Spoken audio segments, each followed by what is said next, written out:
This is Dr. August Konkel in his teaching on the books of Chronicles. This is session number 22, Restoration of Worship.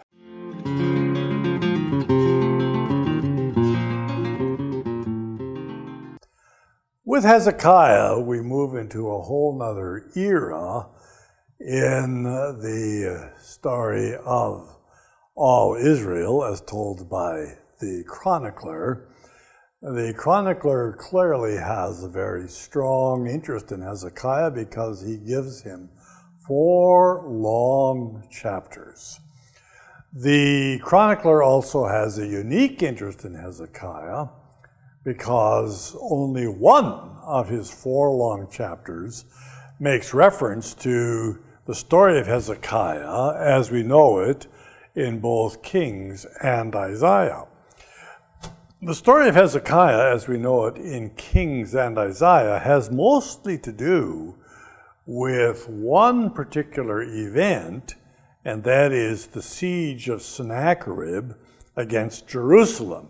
We made note of the fact that the alliance that Ahaz had attempted with the Assyrians failed rather utterly, in that the Assyrians had no intention of keeping an agreement with him. Their intention was to take over Judah. And that is precisely what happened during the reign of Hezekiah in the year 701, to be precise chronologically. This is one of those dates that can be dated very, very precisely by our calendar, both because of the detail of the biblical records as well as the detail of the Assyrian records, and by using solar and lunar eclipse calculations, we can calculate that date at the end of the 8th century very precisely. So that's Kings and that's Isaiah. Kings emphasizes particularly the faithfulness of Hezekiah, and of course Isaiah uses Hezekiah as an example of the way in which there is a future for the city of Jerusalem and renewal for the city of Jerusalem. For the chronicler, Hezekiah is critically important because now we have the restoration of worship in a way that has not been present since the time of Solomon. And this is one of the reasons why we refer to Hezekiah in Chronicles as a type of second Solomon.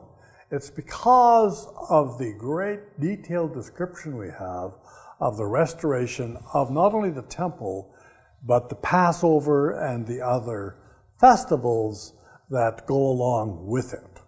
So this is why this king becomes so prominent for the chronicler. It also is prominent because, of course, now there is no competition at Baal and at Dan. Those shrines are all gone. That has all been taken over. Those people have no independent rule. And so Hezekiah is free, completely free, to appeal to these people to come to the temple at Jerusalem. And that becomes part of what the chronicler wants to emphasize. So, to come back to our outline of Chronicles, this is the second major section within 2nd Chronicles. The first was the reign of Solomon, and then the successors of Solomon. But now we have what the chronicler is going to call healing. That Hezekiah is that king who submits to God and through whom healing comes. So we begin then with a summary of Hezekiah's reign as given by the chronicler, which then moves to the exhortation of Hezekiah immediately upon his reign to restore the temple. An exhortation that this is what needs to be done. So we have a detailed description of the way the temple begins to be purified and the sanctuary restored. We may be more familiar with this from Josiah, because in Kings, that's the more prominent story, and that's when the book of the law is discovered in the temple. But the temple restoration, and this is also pretty clear in Kings, really begins with Hezekiah. Josiah is not the first king to begin this, as sometimes seems to be the presentation. Hezekiah begins with the restoration of the temple and with the rededication of the temple, which is, of course, associated with the sacrifices which now give praise to God. And here, of course, we have all of the musicians and all of the songs of praise, which Hezekiah was all a part of restoring. So this chapter in Chronicles is very important in emphasizing that Hezekiah is dedicated to the one thing that matters. This is not his throne, it is God's throne, and to demonstrate that it's God's throne, he must restore the symbolism and the rituals which tell us about the rule and the kingdom of God in Judah. So Hezekiah's then first ambition is the Passover. This is just a marvelous description of the Passover under Hezekiah. Once the temple has been restored, the next step then is to restore the festivals that go along with the temple. And as we have already said, there are three major pilgrimage festivals, as they're called, the Chag, or a time when people from all representatives from all parts of all Israel come to Jerusalem and celebrate. Now, the Passover, as we know from Exodus, doesn't start out as being a pilgrimage festival. It actually starts out as something that's sacrificed in each home, where everybody eats the entire lamb. But it evolves, and because it's a major festival and it's at the start of the year, it comes to be a pilgrimage of for all of the people to come to Jerusalem to worship. And of course, we clearly see that that's the time, true in the time of Jesus, where Jesus gathers his disciples together on the feast of the Passover. So what Hezekiah does then is, first of all, extend an invitation to all Israel to join the Passover. There's a pun in the narrative here that should really not be ignored. It's on the Hebrew word shuv. It has that word, the sense of return. The sense of return can mean to repent and to turn to God, or it can have a more literal sense of simply a turning. The narrator uses this word multiple times in this account, in which he calls on the people to do two things. One, he wants them to turn in the sense of repent. So we've been negligent. We haven't observed the Passover. In fact, the narrative makes clear no Passover like this had been observed since the beginning of the kingdom. So Hezekiah sends his messengers out to everywhere in Israel, not just Judah, but he sends his messengers everywhere. And they're saying, shuv, return, which means we have to repent. We have to turn back to God.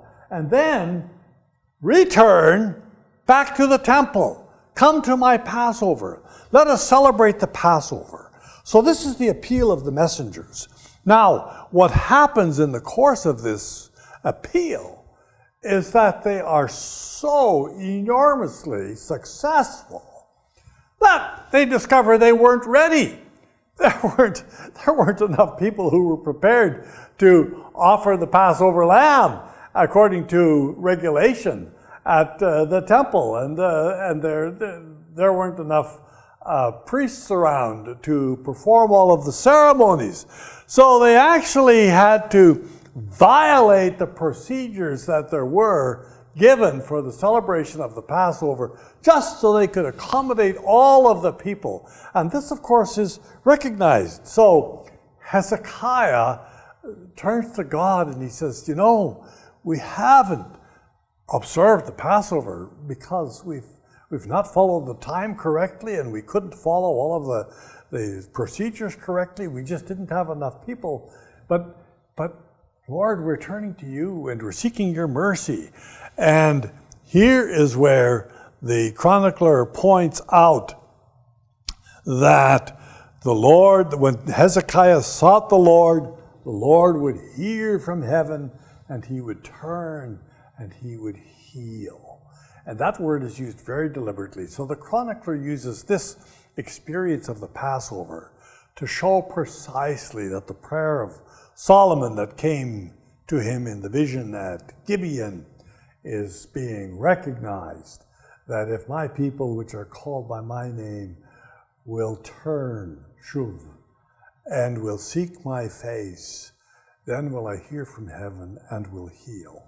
So, this is another sense in which Hezekiah is this second Solomon, because he's actually the one who, in a way like never before,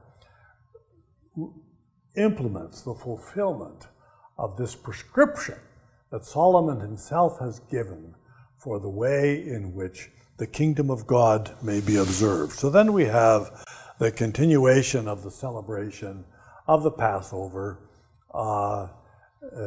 until the whole time is complete, which goes beyond all of the regulations. So Hezekiah then is that king who does much more than restore the temple. What he's doing is restoring the hearts of the people, and he's bringing them to Judah and bringing them to realize their roots. And of course, by bringing them to the Passover, they are remembering the very roots of their redemption. What was the Passover? Well, the Passover was to remember the coming from Egypt. That was where God had judged the Egyptians in the last plague of the slaying of their son, the oldest son, and the Israelites, in the observance of the slaying of the lamb, were declaring that they were the ones who belonged to God, and God decreed at that point in time, the Passover is always the sign that you observe, the festival that you observe of my redemption. It is no accident that at the Passover, Jesus takes the bread and he takes the wine, and essentially he says, this now is your Passover. I am the Lamb. And when you eat this bread, it's my body. And when you drink this wine, it's the new covenant, because I am the one who is bringing to you the redemption that God began at the Exodus.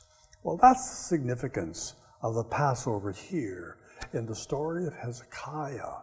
It's to remind them of their very roots, of their very beginning. And it is all Israel in a very dynamic way, because there no longer is a northern Israel. So they are not a political state.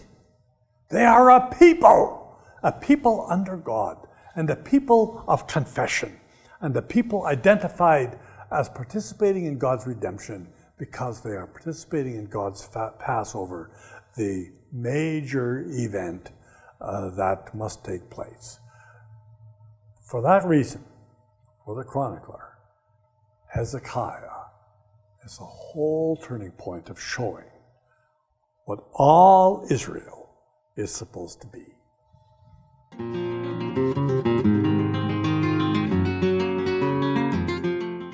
This is Dr. August Konkel in his teaching on the books of Chronicles. This is session number 22, Restoration of Worship.